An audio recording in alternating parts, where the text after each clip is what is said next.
On the 12th day of Vlogmas, my YouTuber gave to me 12 stressful weigh-ins, 11 days of eating, 10 Christmas house tours, 9 holiday collabs, 8 homemade gifts, 7 delicious dishes, 6 weekend vlogs, 5 DIYs,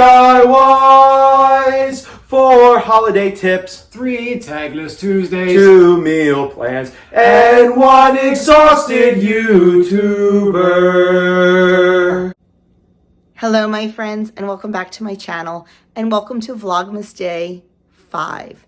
Today we are making a canning recipe. It will be perfect to gift over the holidays or just perfect for you to use at home. It is called, well, it's called either Winter Berry Jam or Christmas Jam, or I'm sorry, Winter's Delight Jam or Christmas Jam or Winter Berry Jam, whatever it is you want to call it. There are several recipes for it out there. I use the one from Pomona's Pectin. If you watch my channel, you know I always use Pomona's Universal Pectin for all of my jams and jellies because it is a true low sugar pectin.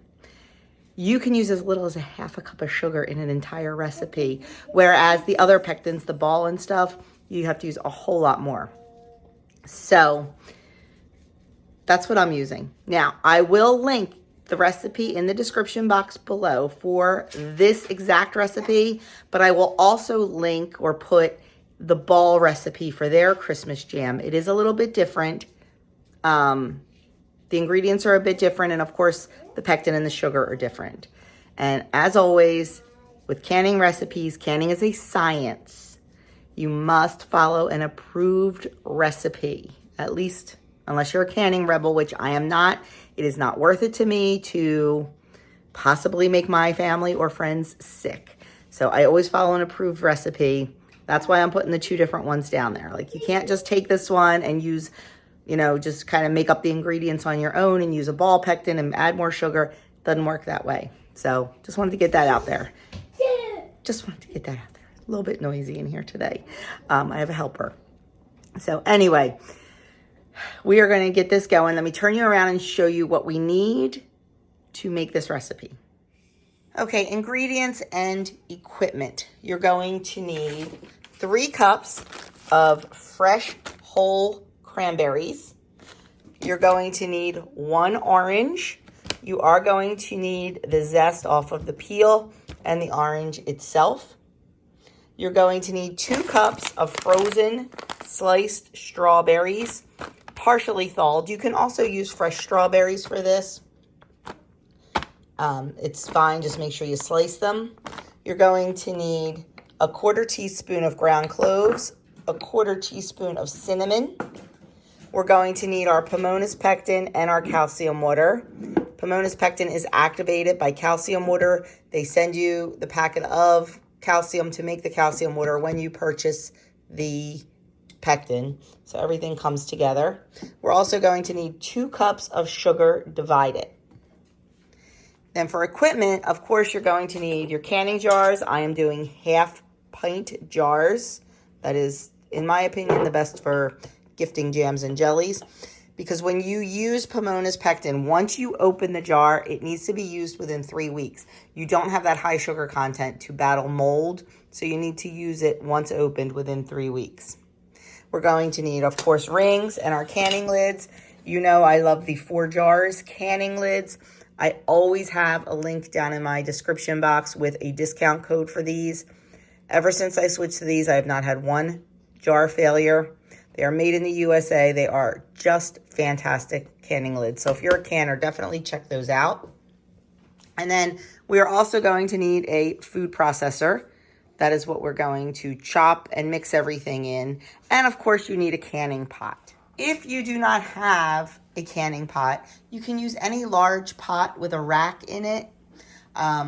If you don't have a rack, you can use canning lids to lift things off the bottom. The jars just cannot sit directly on the bottom of the canning pot. But as long as you have a pot big enough that you can cover all the jars with, that you can raise the jars off the bottom and cover them with 1 inch of water, you're good to go. So I have my canning pot on the stove with the water heating up. We are going to get our jars in there so they heat up, and we're going to get started on the actual jam itself.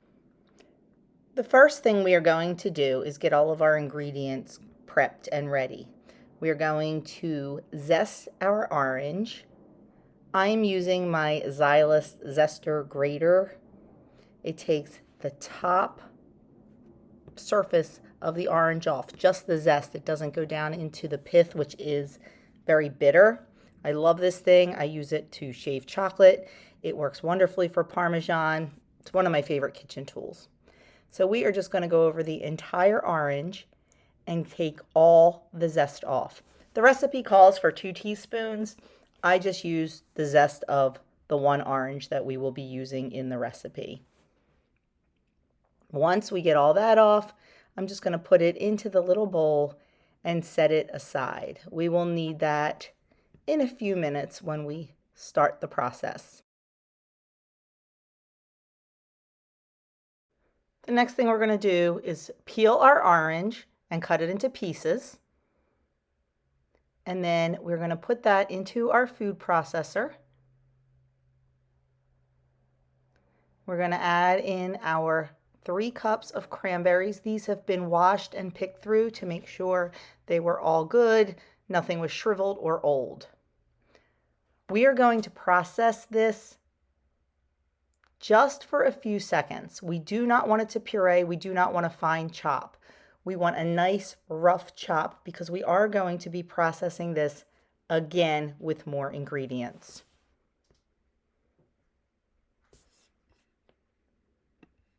Going to give it one more whirl,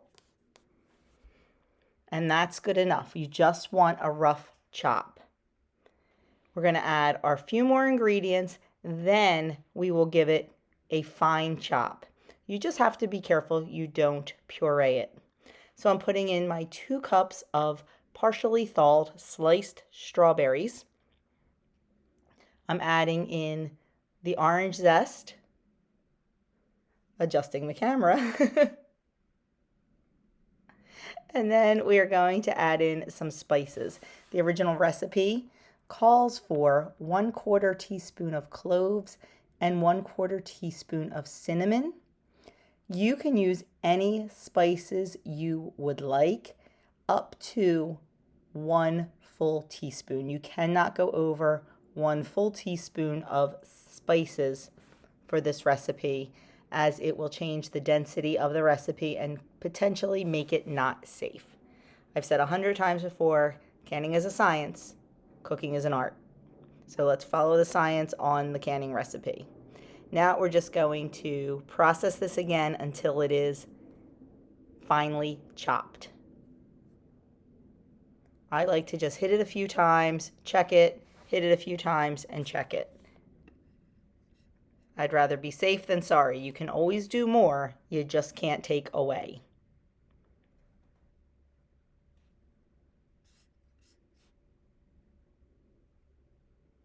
I decide it needs one more little whirl around. And that, my friends, looks good to me. Now we're going to prepare our sugar and pectin mixture so it's ready when we are. So the recipe calls for 2 cups of sugar. I use about 1 3/4, sometimes 1 1/2, but we're going to have that divided. In my bowl, I have 1 cup of sugar, and I have the 3/4 cup set aside. To the 1 cup of sugar, I am going to add my pectin. I'm going to add 2 teaspoons of the Pomona's pectin, and I am going to whisk that together very well. You want to make sure the pectin is well dispersed in the sugar. You do not want it to clump up when you add it to the fruit.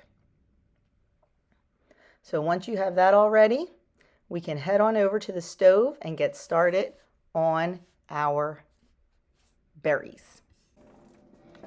Okay, I put our cranberry mixture in a saucepan. Make sure you use stainless steel or coated cast iron, enamel coated cast iron. Don't use aluminum. Aluminum is a reactive material and does not do well with this. So try to use stainless steel. I'm going to heat this for 2 minutes on medium heat until it is heated through, stirring constantly. Okay, once our 2 minutes are up, it is time to add our calcium water. The calcium water, like I said, is just something you use with the Pomona's pectin. It is what activates the pectin because we are using such a low sugar. So I added 2 teaspoons of the calcium water, and I am just mixing that really well. You want to make sure it is evenly dispersed through our fruit mixture. Once we're done with that, we are going to take our sugar and pectin mixture, and we are going to start adding that to our fruit. When you're adding that to the fruit, make sure you're stirring, and you continue to stir for 1 to 2 minutes vigorously because you want to make sure it completely dissolves. Once you stir that for 1 to 2 minutes and you make sure that it's completely dissolved and well mixed, you can take the rest of the sugar, in my case it's 3/4 of a cup, and add that in. Stir that in well until it's dissolved, and then we are going to return the jam to a full boil. You should probably keep a close eye on it and stir it occasionally while we're waiting for it to come to the full boil. Once it comes to the full boil, we are going to turn it off and take it off the heat.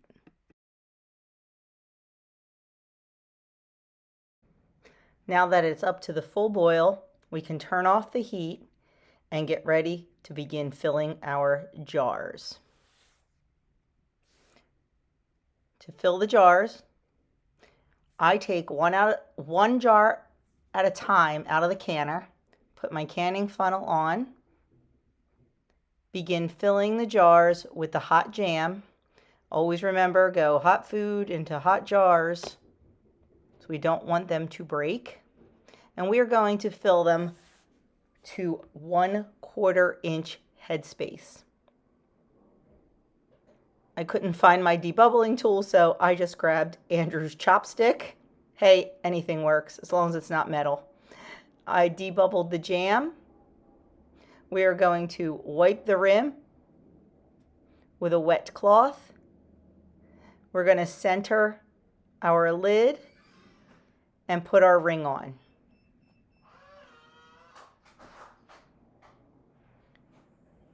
Once we have that done, we're going to put the jar back into the water bath canner and start on our next one.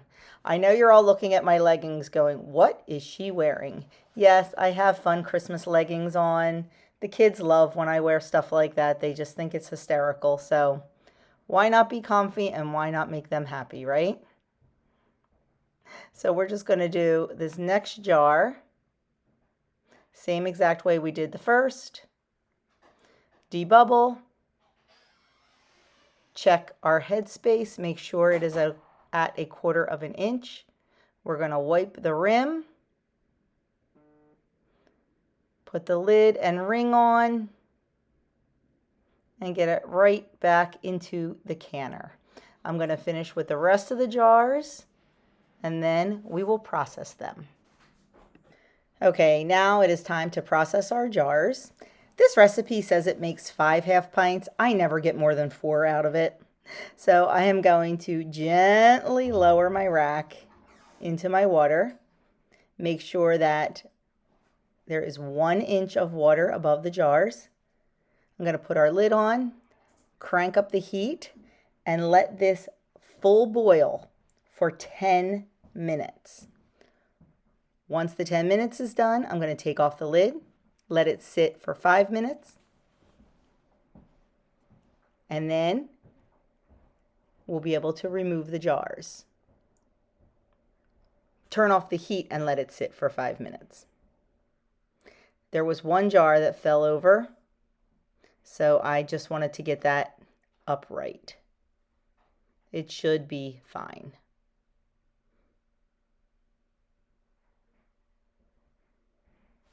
Now we're going to let it sit for 5 minutes, and then we'll take the jars out, and there they are. Aren't they beautiful?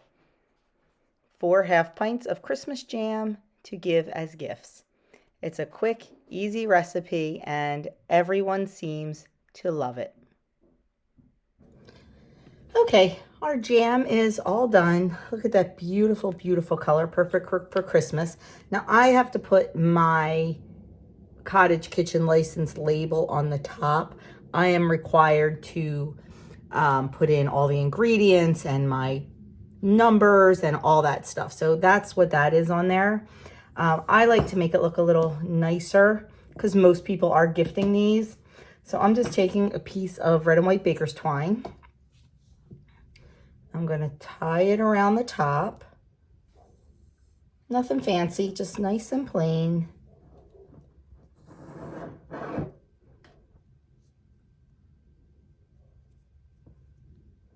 Try to do it without it slipping off. I like when there's somebody else here that can put their finger there and hold it so I can tie it nice and tight.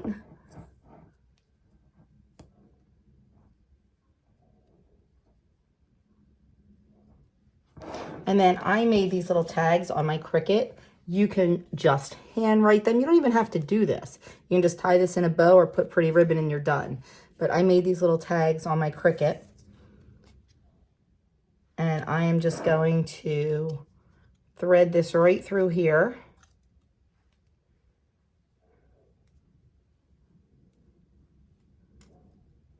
And just tie it in a little knot. I didn't really leave enough for a bow. Oh, I guess I did. Let's see. Sure I did.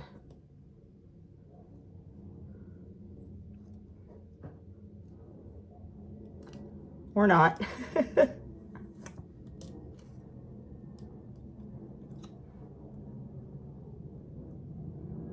There we go. And there we have it. Look how cute that is. This would be beautiful paired with, wait a minute. I think it would be fabulous paired with maybe a loaf of homemade bread or some homemade sourdough English muffins or regular English muffins, or heck, even a store-bought loaf of artisan bread, some beautiful coffees or teas, something like that. But I think that would make a wonderful little hostess gift, a wonderful little Christmas gift, you know, when you just need that little something, something. So my friends, that is it. That is our video today for Vlogmas Day 5. I will leave the recipe, the one that I followed, down in the description box. And I will also look for the ball recipe for Christmas jam. Theirs is a little different. It doesn't use strawberries, it uses apples, and it uses a lot more sugar, but that's okay. So thank you so much for watching my Vlogmas Day 5. I will be back tomorrow with weigh-in and meeting topic, but more than likely, the video is going to be up very late. I have some things tomorrow, early in the morning, and I'm not going to be able to film early. So more than likely, that video will be late. So if you're watching this in real time, then so be it. So anyway, thank you so much for watching, my friends. I truly do appreciate it. Give this video a thumbs up. Share it with someone who you know loves to can and make jams and jellies. And if you haven't already subscribed, I would love you to hit that subscribe button. And that is it. Thanks so much for watching, and I'll see you in my next video.